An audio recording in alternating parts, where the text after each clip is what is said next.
Welcome to Ringside Riffs, Andres Cortes. Joe Henry, do you believe? Now, he's going all over the WWE, and TNA does need to release that clause. We need to buy that contract out, and we need to make sure that not only Joe Henry becomes the NXT champion, but he gets called up as soon as possible, because we all need to believe in Joe Henry. Joe Henry is the sensation that has been brought to us by America, by the gods, by the wrestling gods themselves, sent down from the heavens of the European countries and into our hands. Here we have Joe Henry, and if you believe, then you believe all the rumors that they have been stating. Yeah, John Cena's relationship with Joe Henry and the next proclaimable steps into stardom. Yes, John Cena has renounced his retirement, and we're here to know what are the next steps and how will this all plan out. What are the storytellers going to be telling us, and how are we going to be proclaiming,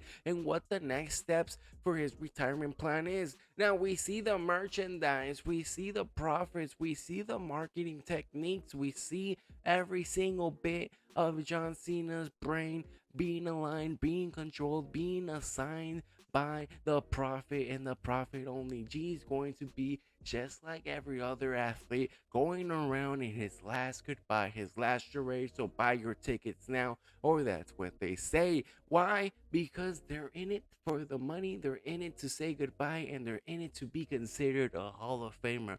Now, he knows that's gonna happen. But what's going to happen when he retires? John Cena's merchandise. Once a billion personality impacting around the world, around the globe, with his never give up slogans, with his iconic throwback faces. But what will we see now that John Cena is going? Who is taking over that number one profitable marketing spot? We know he is controlling, constant healing, and always thinking of what is going to happen in the future. So this goodbye tour is not only to see what happens with the fandom, but what happens with the next WWE superstars. And let's see where that drives us, because we're one step forward into the next generation, taking over and taking stands. So let's all say goodbye to John Cena as we now administrate that this is the last charade, the last goodbye, the last hurrah. Buy those t-shirts, buy those champs, and get those chants in, because this is the last time we're going to see John Cena. And in comparison to the rising stardom of Joe Henry, we can only believe that there is going to be some rumors and some startups that's already been stating. How many titles will John Cena give until he retires? And will we state our last goodbyes? What status will he have?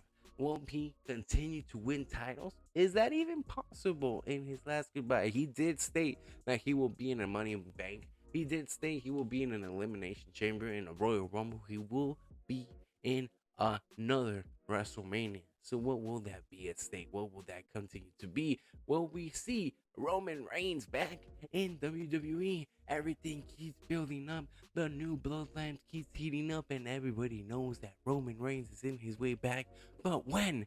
We were expecting him to come back in Money in the Bank, but he is not back, and we are all scratching our heads. Please, Tribal Chief, acknowledge us that we are acknowledging you to come back and put everything back in order. Now, if you heard commentary, you know that Jey Uso was being talked about now that he lost the Yeet in the Bank, was being talked about, in his opinion, for what is happening with the bloodline. And if anything is going to happen with the bloodline, we know that the Roman Reigns is going to come back. What is happening in the Judgment Day? What is happening with Finn Balor? What is happening with taking that bad seat and being number two? Is Damian Priest going to leave? Is Mommy's return going to impact what the Judgment Day has been stating? And will we get to see the Demon come out? Yes, because Finn Balor has renewed that contract. We know that Finn Balor was on the stakes of going back into the championship title race. And now that Mommy is back, what will this be for Finn Balor? Could this be his main push into the main event scene again? Because we know that Damian Priest has been brought up into the main event scene, and we can only expect for them to bring up Finn Balor, a once priest, a once demon, a once one of a kind personality and athlete that was once considered to be the top gun talent, we can now bring him back into contingency by maybe bringing back that once personality, the demon. Now, let's only imagine that Finn Balor does do this. What will be at stake? What does Mommy's return bring for us to bring back? Because Mommy is back. She is facing Liv Morgan. She is facing Dominic Mysterio. She is probably going to be upset with what Damian Priest has been saying and doing. What will her reaction is? Because we are all set on the cliffhanger of what is going to happen. Now that Rhea Ripley, the dominating force of the women's division, is back. And how easily will she get back her title? How easily will she be able to step back into the scenes of the main event? How easily will she get over what Liv Morgan has done? Because ever since Liv Morgan has won that title, it has just been stale. No one has really contended to her. Yes, we had Selena matches, but we were aware that Liv Morgan was not going to push down that title against Selena. So now that Rhea Ripley's down, we can restart that women's division. Now we have amazing news. ESPN analyst over here joining in with the ESPN commentary for WWE, giving that play-by-play. Chartafello, Macafello, and here we go, Motello. I just know it's going to be great because all these personalities bringing in, we can see that the close alignment with Disney is helping out the WWE. We got Disney, we got Netflix, we got the pushes of Peacocks with the WWE's place and Hulu with everything. WWE is taking over everything, so you better watch out. You better hide your broadcasters and you better hide your analysts because they're taking over your jobs too. Okay, NFL media, MLB media, all those other medias. Now, talking about media, we got Logan Paul. He needs to lose that title as soon as possible. He needs to get out of the WWE. He can't even go into the next PLE, which is going to be in Tokyo, Japan, because he is banned. He can't even go there. The embassy sold him out. He was told by the WWE, please, you cannot attend this. Tokyo, Japan has made us aware that they do not want you to come. And he definitely needs to lose that title because it is time. It is time for him to just. It has been pushing on without defenses, without steady races. And what are we even doing with the storyline? Now, we have created such beautiful other storylines, so beautiful other titles that they have given prestige only for the United States title, the title that's supposed to represent America, to be considered and brought to us by a fraud, by someone that's a phony that can't even defend and can't even show up and can't even be there the American way. Please, let's take into consideration what might happen in the and the next SmackDowns, the next Raws, because we have continued to see the storylines shape their way. Congratulations to Ethan Page for winning that new title. Congratulations for running the bank for what we've seen.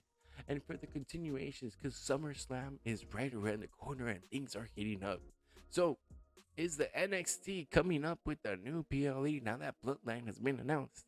Are they coming up with NXT No Mercy? Could there be no mercy for the all ego? Is this what we're coming up to? Is Trick Williams going to be called up to the main event, to Raw, to SmackDown, or will he continue to fight for that title? We've also heard that there are other rumors free agents, such as Shelton Benjamin, might be on their way back to the WWE. Otherwise, making big returns with people such as the Prophets. And if we can see anything, we know that the injury of Bobby Lashley has definitely derailed, and there needs to be someone contending against the Bloodline. So, what is going to happen with these returns, and what could a state of the returns that are forming in the WWE? We know that these families and these formidities, these circles, are the pivotal points of storyline telling when they have multiple characters. Now, bringing back some free agents, bringing back the Bloodline, bringing back that ultimate survival war is in the pivotal point because we're going to get over SummerSlam as soon as possible. And what's going to happen if we do bring back Shelton Benjamin, if we have Bobby Lashley, if we have the Street Profits back, if we have this ultimate showdown of squares, of ultimate pars, of ultimate partners. Here we go one more time for the John Cena's ultimate pathway into the storyline into what's going to happen. Multiple superstars have already taken it to what they want in the social medias.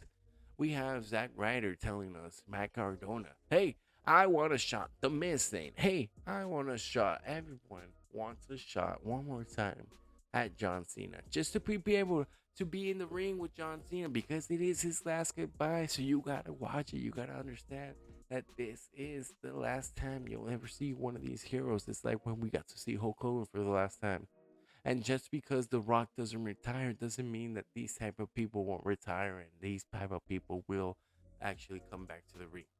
Because when was the last time you got to see Shawn Michaels in the ring? And think about now the last time you got to see Triple H in the ring. Things are coming down and all these people want their last shot, so you might as well get your last shot too. Thank you for watching.